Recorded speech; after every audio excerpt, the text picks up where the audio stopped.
नमस्कार। आजको जनचासोमा अब फेरि के होला भन्ने प्रसंग लिएर म प्रस्तुत भएको छु। यसै विषयमा आज म विश्लेषण गर्न गइरहेको छु। राष्ट्रपतिबाट प्रधानमन्त्री नियुक्त गर्न नसकेको अवस्थाले संसदीय व्यवस्थामा संकट गहिरिएको कुरा प्रमाणित भएको छ। मैले यो भन्दा अघिल्लो पटक मैले प्रस्तुत गर्ने बेलामा केपी ओलीको विकल्प छैन, केपी ओलीको निरन्तरता नै हो, ओलीकै निरन्तरता हुनेछ भनेर मैले भनेको थिएँ। त्यो प्रमाणित पनि भएको छ। ओलीको विकल्प राष्ट्रपतिबाट नदेखिएपछि यो स्थिति आयो। मैले भनेको थिएँ निर्देशित तन्त्रमा यस्तै हुन्छ। निर्देशित राजनीतिक गतिविधि चलिरहेको छ देशमा। निर्देशित राजनीतिक गतिविधिमा यो भन्दा अर्को परिणामको अपेक्षा गरिएको थिएन। अब केपी ओलीलाई निसन्देह एउटा आरोप फेरि लाग्छ। त्यो आरोप भनेको सबै कुरा सेटिङबाट सबै कुरो केपी ओलीले गरेका छन् भनेर केपी ओलीलाई आरोप लाग्न सक्छ। सेटिङ जोसुकै पनि सत्तामा पुगेपछि आफ्नो बलियो पकड बनाउनको लागि सेटिङ गरेकै हुन्छ। हिजो प्रचण्डजी प्रधानमन्त्री हुँदा उहाँले पनि सेटिङ आफ्नो पक्षमा गर्नुभएको थियो। शेरबहादुर देउवाले पनि आफ्नो पक्षमा सेटिङ गर्नुभएकै थियो र डाक्टर बाबुराम भट्टराई, झलनाथ खनालजी लगायतका यसअघिका जति पनि प्रधानमन्त्रीहरू र अझ जोडेर भन्ने हो भनेदेखि पूर्व राजा ज्ञानेन्द्रले पनि आफ्नो सेटिङ मिलाएरै काम गर्नुभएको थियो। सेटिङ भन्नासाथ आफ्ना विश्वास पात्रहरूको सहयोगमा काम गराउने नै हो। कुन चाहिँ शासकले आफ्ना विश्वास पात्रलाई छोडेर अरूका विश्वास पात्रलाई जिम्मेवारीमा राखेर काम चलाएको देखिएको छ र? नेपालमा मात्र होइन, संसारका कुनै पनि देशमा आफ्नो विश्वासिलो नभएर अरूको विश्वासिलो व्यक्तिलाई जिम्मेवारीमा राखेर काम गराउने भन्ने प्रश्न आउँदैन। यहाँ केपी ओलीलाई सेटिङमा काम गरिरहेको, सबै कुरामा आफ्नो सेटिङ मिलाएको, आफ्नो पक्षमा सेटिङ मिलाएको भनेर आरोप लाग्ने गरिरहेको छ। मैले अलिकति स्मरण गर्न चाहन्छु कि युद्धकालमा प्रचण्डले जे गर्नुभएको थियो ती गतिविधिहरू सेटिङमा उहाँले गर्नुभएको थियो कि थिएन, उहाँले आत्मसमीक्षा गर्नुपर्छ। मोहन वैद्य किरण जनयुद्धका लगभग डिजाइनर हुनुहुन्थ्यो। उहाँलाई गिरफ्तारीमा पारियो। त्यसपछि सीपी गजुरेल पनि एउटा माओवादीको जनयुद्धको निर्णायक तहमा हुनुहुन्थ्यो। उहाँलाई पनि गिरफ्तारीमा पारियो। डाक्टर बाबुराम भट्टराई एउटा चर्चित पात्र हुनुहुन्थ्यो। उहाँलाई श्रम शिविरमा लगेर थन्क्याइयो। अर्का एकजना उदीयमान पात्रका रूपमा देखिनु भएको थियो युद्धकालमा रामबहादुर थापा बादल। उहाँलाई नेत्री पम्फा भुषालसँग जोडेर बदनाम गर्ने काम गरियो र उहाँलाई पनि राजनीतिबाट किनारा लगाउने प्रयास गरियो। आज यी सबै व्यक्तित्वहरू, हिजोका माओवादी कालका नेताहरू प्रचण्डको साथमा हुनुहुन्न। यो प्रचण्डले आफ्नो पक्षमा सेटिङ मिलाउने क्रममा गरेका गतिविधिहरू हुन् भनेर अहिले विश्लेषण गर्न सकिन्छ। त्यसकारण मलाई के लाग्दछ भनेपछि केपी ओलीले आफ्नो पक्षमा जो सेटिङ मिलाइराख्नु भएको छ, यो सेटिङको चरित्र अथवा उहाँले सेटिङको गतिविधि बाटै अगाडि बढ्न सकिन्छ भन्ने कुरा प्रचण्डकै राजनीतिबाट सिक्नु भएको हो भन्न पनि सकिन्छ। राजनीतिमा प्रचण्ड जति सेटिङ मिलाएर काम गर्ने मान्छे नेपालको राजनीतिमा अरू देखिएको छैन। यथार्थमा भन्ने हो भने प्रचण्डकै सेटिङमा रामबहादुर थापा गृहमन्त्रीमा जानुभएको थियो, होइन र? यो होइन भन्ने ठाउँ छैन। भलै अहिले रामबहादुर थापा बादलले प्रचण्डको साथ छोड्नुभयो। सायद उहाँले युद्धकालमा आफूमाथि भएको प्रचण्डको प्रहारको बदला लिनुभएको पनि हुन सक्दछ। अहिलेको जस्तो भर्खरै यो पहिलो पटक पुस 5 गते जो प्रतिनिधि सभाको विघटन गर्नुभयो केपी ओलीले, त्यो बेलामा प्रचण्डका सेटिङमा जति पनि मन्त्री परिषदमा जानुभएको थियो, वर्षमान पुन प्रचण्डकै सेटिङमा जानुभएको थियो। त्यसपछि प्रचण्डकै बुहारी विदा मगर प्रचण्डकै सेटिङमा हुनुहुन्थ्यो पक्कै पनि। त्यसले गर्दा अब माधव नेपालका सेटिङमा पनि धेरैजना मन्त्रीहरू बन्नु भएको थियो।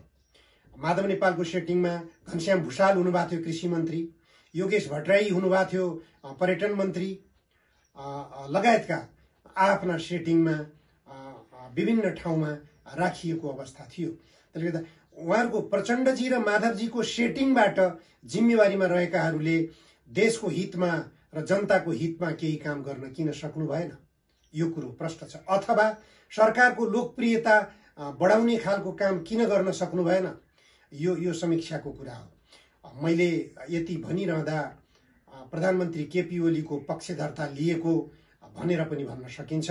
मैले केपी ओली प्रधानमन्त्री बनेदेखिबाट केपी ओलीबाट भए गरेका गलत गतिविधिहरूको, जनविरोधी गतिविधिहरूको, असंवैधानिक गतिविधिहरूको लगातार विरोध गर्दै आइरहेको छु।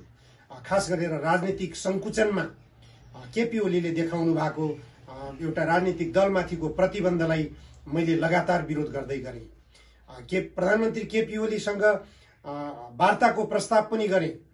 त्यस बेला मलाई विप्लव नेतृत्वको नेकपाको तर्फबाट सरकारसँग प्रतिबन्ध फुकुवाको निम्ति वार्ता गर्न विशेष जिम्मेवारी पनि दिएको थियो। त्यस वखत मैले प्रधानमन्त्री केपी ओलीसँग पटक पटक आग्रह गरेँ, तर उहाँले प्रतिबन्ध फुकुवाको सन्दर्भमा एकपटक पनि भेटेर संवाद गर्ने चाहना व्यक्त गर्नु भएन। प्रधानमन्त्रीले सुभाष नेमाङसँग भेटेर कुरा गर्ने भन्नुभयो, म तपाईको सुभाष नेमाङसँग भेटेर कुरा गर्न चाहन्न भनेर जवाब दिएँ मैले। फेरि प्रधानमन्त्रीले प्रदीप गेवाली, परराष्ट्र मन्त्री प्रदीप गेवालीसँग भेटेर कुरा गर्ने भन्नुभयो, मैले प्रदीप गेवालीसँग पनि म भेट्न इच्छा व्यक्त गरिनँ। म सिधै प्रधानमन्त्रीसँग जोसँग भेटे पनि प्रधानमन्त्रीज्यूसँग कुरा राखेर त्यसपछि प्रधानमन्त्रीज्यूको निष्कर्ष मलाई सुनाउने कुरा हुन्छ।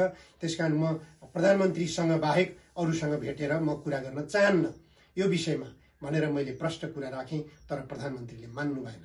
त्यसपछि मैले लगातार रूपमा त्यो प्रधानमन्त्रीको एउटा अस्वीकार्य गतिविधि प्रति एउटा राजनीतिक दलमाथि प्रतिबन्ध लगाउने, असंवैधानिक, संविधानमा कुनै पनि राजनीतिक दलमाथि प्रतिबन्ध लगाइने छैन भनेर स्पष्ट रूपमा लेखिएको अवस्थामा दलमाथि प्रतिबन्ध लगाइएको अवस्थालाई नेपालका राजनीतिक दलहरूले विरोध किन गरेनन्?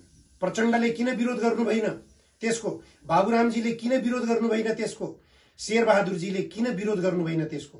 त्यसकारण संविधान विपरीत गरिएका आफ्ना विरुद्धका गतिविधिलाई मात्रै विरोध गर्ने, अरूका विरुद्ध एउटा राजनीतिक संस्कारलाई नै समाप्त गर्ने किसिमबाट प्रधानमन्त्री केपी ओलीले जुन राजनीतिक दलमाथि प्रतिबन्ध लगाउनु भएको थियो त्यसको विरोध नगर्नु भनेको सबै राजनीतिक अन्य संसदमा रहेका सबै राजनीतिक दलहरूको एउटा राजनीतिक संकुचन बाहेक अरू केही पनि होइन भनेर निष्कर्ष निकाल्न किन नसक्ने? सकिन्छ, निसन्देह सकिन्छ। त्यसले गर्दा राजनीतिक सेटिङका कुरा गर्दा बित्तिकै अब निर्वाचन आयोगले निर्णय आफ्नो पक्षमा नदिएपछि निर्वाचन आयोगमा प्रधानमन्त्री केपी ओलीको राजनीतिक सेटिङ भयो भनेर आरोप लगाइएको छ। प्रधान न्यायाधीशले आफ्नो पक्षमा निर्णय नदिएपछि सर्वोच्च अदालतमा पनि प्रधानमन्त्री केपी ओलीको राजनीतिक सेटिङ भयो भनेर आरोप लगाइएको छ। म भन्छु ऋषि कट्टेलको नेतृत्वको नेपाल कम्युनिस्ट पार्टीले सर्वोच्च अदालतमा रिट गरेको अवस्था थियो। नेपाल कम्युनिस्ट पार्टी निर्वाचन आयोगमा मेरो पार्टीको नाम, मेरो नेतृत्वको पार्टी दर्ता भएको छ, त्यसकारण यो नाममा अरू कुनै पनि पार्टी आउन मिल्दैन भनेर आफ्नो वैधानिक आधिकारिकता उनले पुष्टि गर्न सर्वोच्च अदालतमा निवेदन दिएका थिए। निर्वाचन आयोगले ऋषि कट्टेलको निर्वाचन आयोगमा दर्ता भइसकेको नेपाल कम्युनिस्ट पार्टीलाई खारेज गर्न मिल्छ? के प्रचण्डको आदेश पालक निर्वाचन आयोगमा प्रमुख आयुक्त भइदिएको भए त्यसो गर्न मिल्थ्यो? यो प्रश्न प्रचण्डजीहरूले आफूसँग सोध्नुपर्ने हुन्छ। त्यसकारण अब त्यसै गरी सर्वोच्च अदालतमा प्रचण्डजी र शेरबहादुरजी अथवा माधव नेपालजीको सेटिङ भइदिएको भए ऋषि कट्टेलको नेपाल कम्युनिस्ट पार्टीको आधिकारिकता वैधानिकता सम्बन्धमा परेको रिटमा के ऋषि कट्टेलको नेतृत्वको रिटलाई खारेज गर्न मिल्छ? उहाँको सेटिङमा भएको सर्वोच्च अदालतमा उहाँहरूको सेटिङमा भइदिएको भएपछि रिट खारेज हुन्थ्यो? यो प्रश्न गम्भीर रूपमा उहाँहरूले आफैसँग सोध्नुपर्छ। त्यसकारण केपी ओलीलाई सेटिङको आरोप लगाउनुभन्दा पहिला नेपालको संविधानले प्रधानमन्त्रीलाई के भनेको छ? कार्यकारी अधिकार सहितको सरकार प्रमुख भनेर भनेको छ। कार्यकारी प्रमुखले विभिन्न संवैधानिक निकायहरूमा नियुक्त गर्दाखेरि विरोधीहरूका मान्छेहरूलाई नियुक्त गरेपछि विरोधी राजनीतिक दलहरूका अथवा आफ्नै पार्टीभित्रका विरोधी व्यक्तिहरूका आफन्तहरूलाई अथवा विरोधीहरूका विश्वासिला मानिसहरूलाई नियुक्त गरेपछि त्यस्ता व्यक्तिहरूबाट प्रधानमन्त्रीको कार्यकारी प्रमुखको लागि सहयोगी भूमिकामा काम गर्लान् कि असहयोगी भूमिकामा उनीहरूले प्रस्तुत भएर काम गर्लान् भन्ने कुरा सोचौं, गम्भीर भएर सोचौं। भोलि आफूले पनि प्रचण्डजी प्रधानमन्त्रीमा जानुभयो भने आफ्नो विश्वासिलालाई राख्न चाहनुहुन्छ कि केपी ओलीका विश्वासिलालाई राख्न चाहनुहुन्छ? यो कुरा गम्भीर भएर सोच्नु जरुरी छ। त्यसकारण यो संसदवादको चरित्र हो। संसदवादको चरित्र जस्तो हो अथवा यो संविधानको चरित्र जस्तो हो, अथवा अझ स्पष्ट गरौं संसदवादी पद्धति अन्तर्गत जसरी कार्यकारी प्रमुखको निर्वाचन भएको छ त्यो निर्वाचन भएको आधारमा भलै तपाई जतिसुकै भन्नुस् जनपक्षीय सार्वभौम जनता भनेर भन्नुस्, सार्वभौम जनताले प्रधानमन्त्रीको निर्वाचन गरेका छैनन्। त्यसकारण प्रधानमन्त्रीले सार्वभौम जनताको होइन, आफ्ना आशेपाशेहरूको स्वार्थको निम्ति आफ्ना आशेपाशेहरूलाई नै सार्वभौम ठानेर अथवा आफूलाई निर्वाचित गर्ने व्यक्तिहरूलाई नै सार्वभौम ठानेर आफ्ना कामहरू गर्नु, राज्य सञ्चालन गर्नु, राज्यमा हाली मुहाली गराउनु अथवा आफ्ना नजिकका मान्छेहरूलाई नै विभिन्न संवैधानिक निकायहरूमा नियुक्ति गरेर आफू अनुकूलको शासन सञ्चालन गर्न खोज्नु स्वाभाविक हो। यो संसदीय राजनीतिको चरित्र अन्तर्गत नै केपी ओलीले काम गरिरहनु भएको छ भनेर निष्कर्ष निकाल्न सक्नुपर्छ। कि त संसदीय पद्धतिमा यस्तो खालको अव्यवस्था देखियो, यस्तो खालको अस्तव्यस्तता देखियो, यो अस्तव्यस्तताले संसदीय व्यवस्था असफल भएको स्पष्ट भइरहेको छ भन्ने निष्कर्षमा राजनीतिक दलका नेताहरू पुग्नु पर्यो। यसको विकल्प खोज्नु पर्यो। यसको विकल्प के हो?